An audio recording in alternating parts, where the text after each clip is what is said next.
Very good evening, sir. I am Alok Agnihotri, representing Railtel Corporation, Ministry of Railways.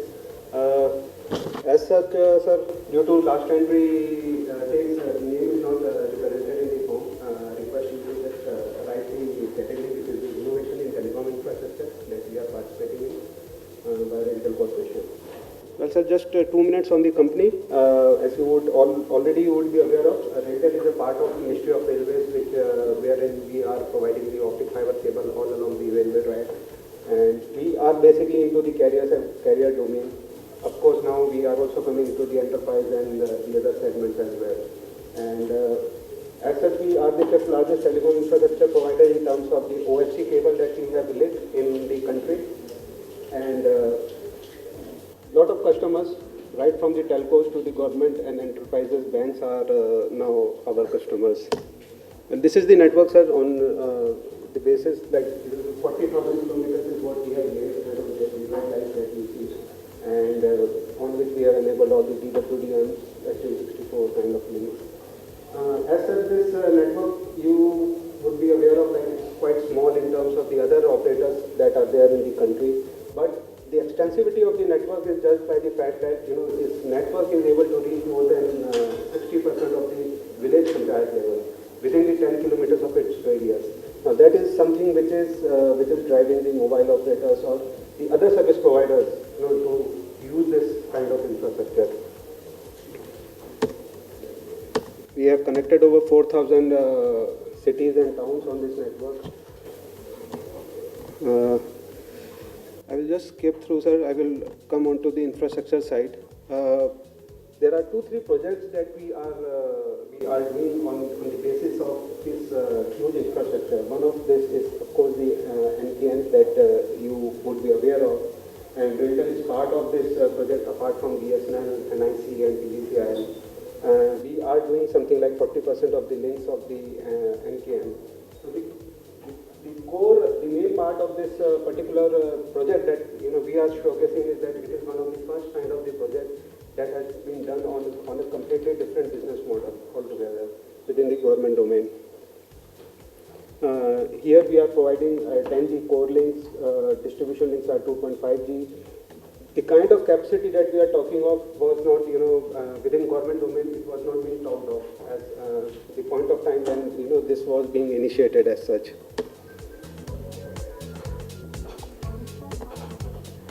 The basic idea why this project is of importance to us is, in government scenario you would be aware of, the government has a tendency to go for a short-term leasing kind of circuit. So you get orders for 1 year, 3 years, maybe 5 years at the most, and then you have a retendering process. People participate, then there could be a new service operator, then you have to completely move the older network outside, bring a new operator. There is a lot of activity involved in this. So over a period of time, there could be, if you talk of 10 to 15 years time, there could be 3, 4, 5 operators who could be coming into the network, and the dynamics changing due to that. As such, the NCAN was being devised onto the same basis that there would be circuits which would be leased over a period of time. At that time, it was 3 years what was being envisaged. What we catered, what we brought to value to the table was sir, the kind of money that government would be putting up in 10 years time or 15 years time. Within a fraction of that money, we can build a complete network which could be owned by the stakeholders. That was the proposition, and it was not a very easy task, of course. Railtel, like you see, the 26 core links, out of this 26, 6 core links were there which we had to maintain for almost a year just to showcase them as a pilot to the various stakeholders that this can be done. These pipes were of 1G and 10G capacities that we have to run for a year without any commercial, extra that we were getting out of that. So this is what the model was, totally changed. The kind of capex that government was initiating in this project, within 1/3 of that, we built a network for the company.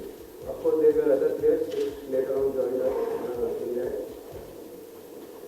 today we have over 26 core links running, which are 10 capacities, approximately 200 plus access lanes. There are another 400 access lanes to go, total of 1500 access lanes, each link of 1 G capacity to be provisioned.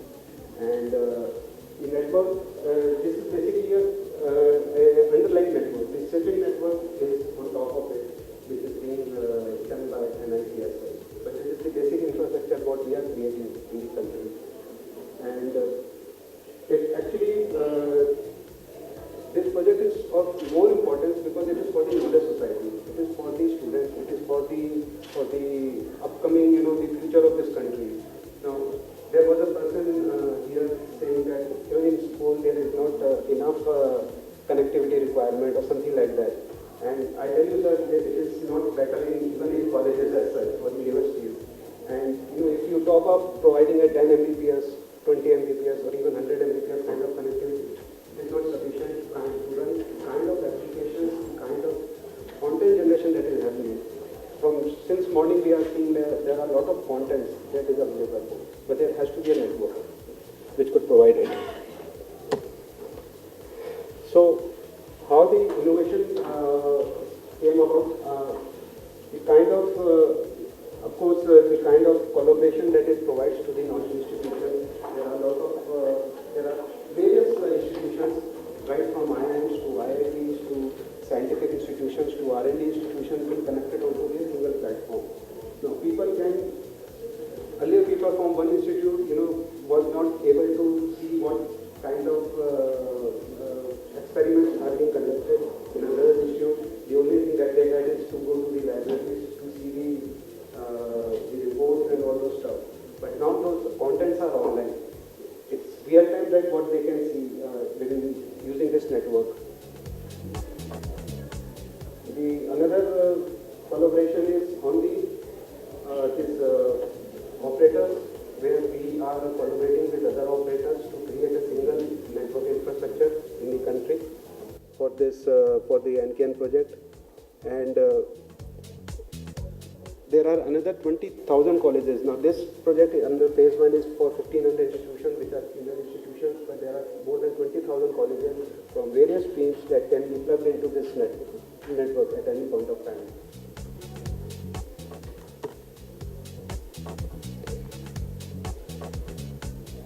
So, what we could have achieved, in terms of providing this kind of capacity, whether there were questions being asked whether India needs or this project needs that kind of capacity, a 10G kind of core capacity or 2.5G kind of distribution or even 1G of access links. But actually, when this was initiated, it is like, people are in the infrastructure side, people are talking about dedicated freight corridors in the rail as well as road rail. There are a lot of other things that are being done. But similarly, in the telecom side, there has to be similar way the expressways has to be built up. And when we started providing these kind of networks, people started realizing that okay, there could be a lot of data that can be pumped up and down. And as you can see, there could be virtual classrooms, a lot of knowledge sharing that could happen. The other thing was because of the model, the kind of model, built-up model that we created, it actually, for the government, it was kind of a very win-win situation because we lost per bit cost that was given to the government. It was nowhere, in fact, what was the leasing cost of the network over a 10-year period? We could create an infrastructure which could be owned by them for a minute. So, what we now anticipate is that similar models can be adopted in other categories as well, like lot of improved services are to be rolled out, lot of network requirements would be there. So, the same model could be adopted for similar kind of network in the EGO domain.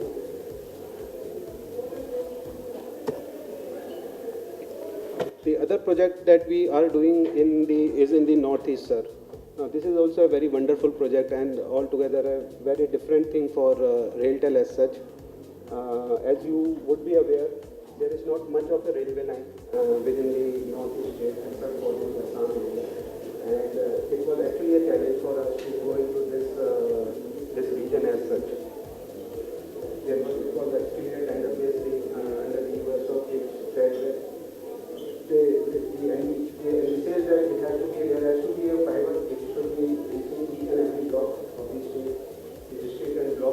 connected on the fiber so that better connectivity, better services could be rolled out for the citizens as well as for the other operators. So under this, right now we are doing the 6 states except for the Assam area, where we are rolling out this fiber network to connect all the district headquarters with this block level. These are approximately 600 nodes on the districts as well as the sub-districts. The unique part for us was that, as I told you, we were not present as such in the area, but there were other incumbent operators which were available, and since it was bidding against the subsidy, and it has to be, they were much better placed than us for this particular project.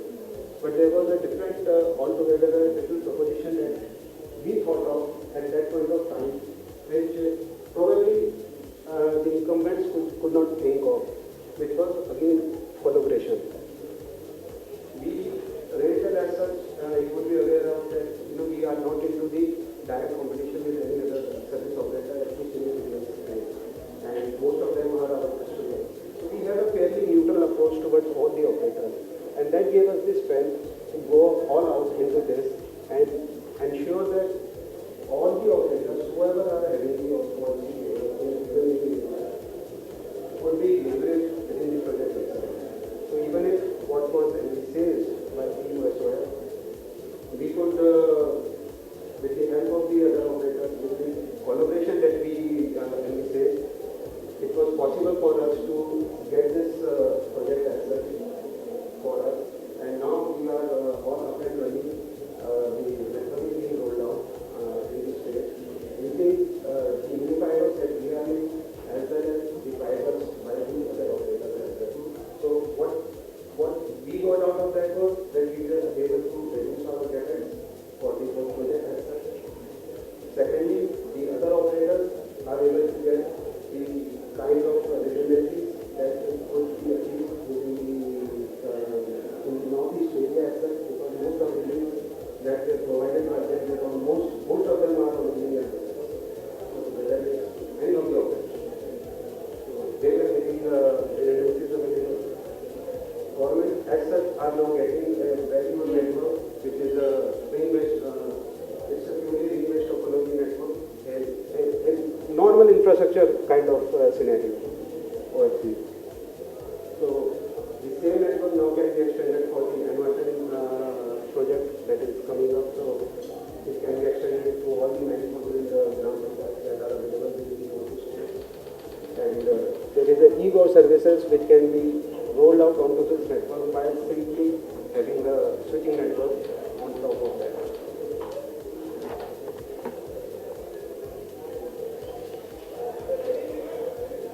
So this network, like I was saying, that it can be used for other purposes as well. Even for the engine part, it was in the phase 1 there were not much of the institutes available for the Northeast, but because of this network coming up, there are now certain institutes, some institutional institutions of Northeast which are being implemented under the engine project. There is a CCTNS kind of requirement which state governments were leveraging, which they were trying to do it on their own and the other operators. Now they want this network to be there up and running, and it is more of the interactive thing that government is coming up to provide us support in terms of so that ROW clearances are faster.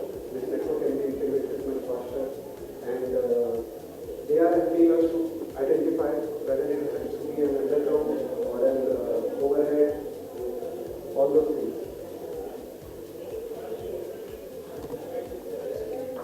NOFN, I was suggesting this is the third project. This is yet to roll out.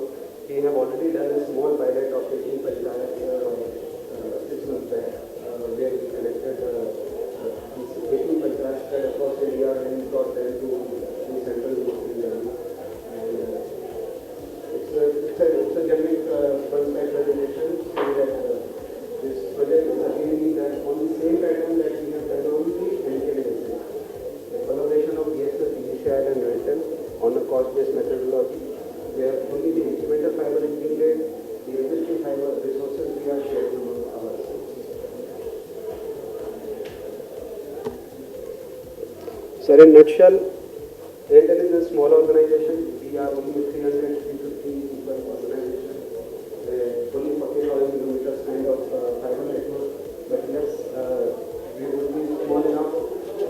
But you know, it gives us the advantage to be very agile, to be responsive enough, to be very quick in action kind of thing. Not in generally people have the mindset that government organizations are little slow moving or kind of thing, but that is not there with the Airtel.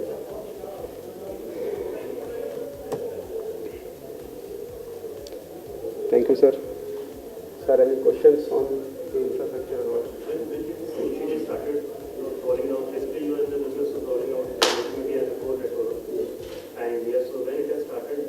So we started, the company was formed in 2000.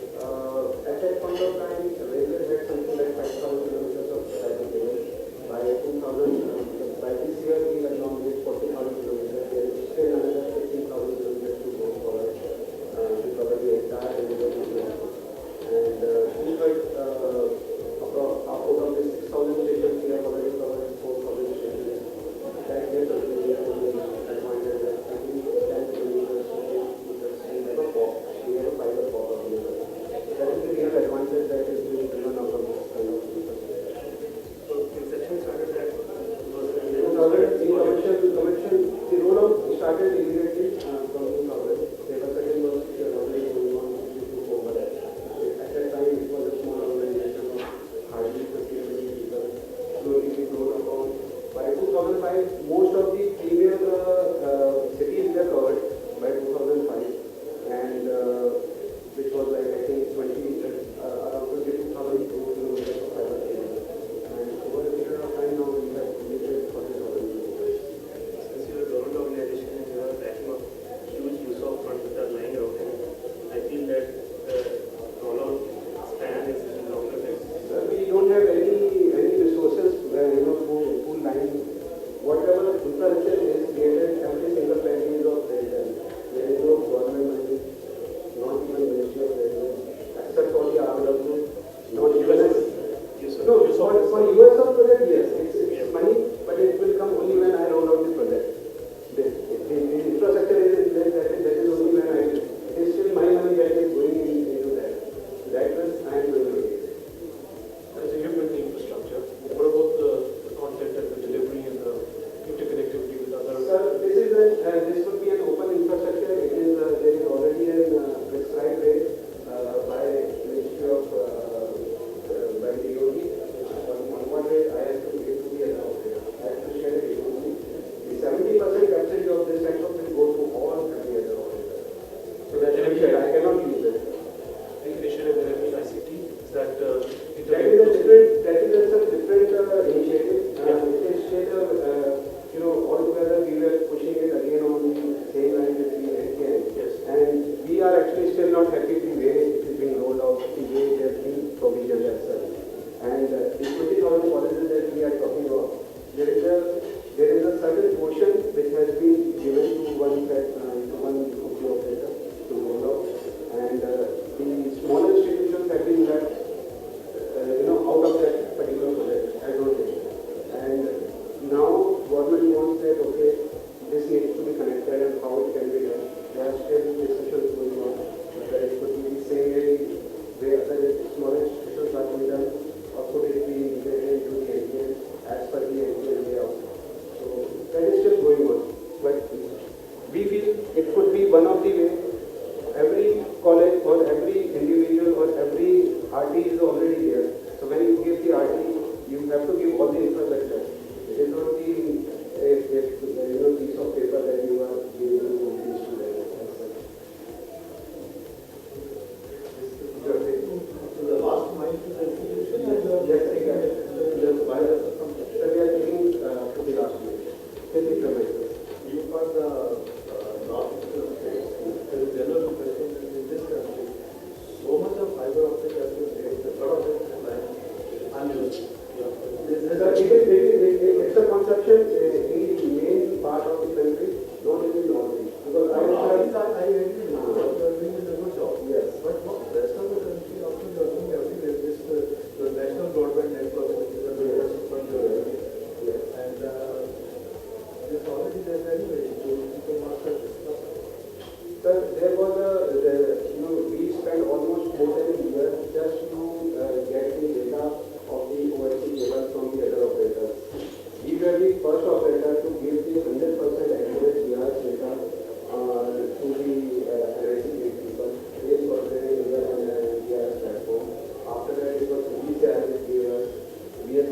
yet to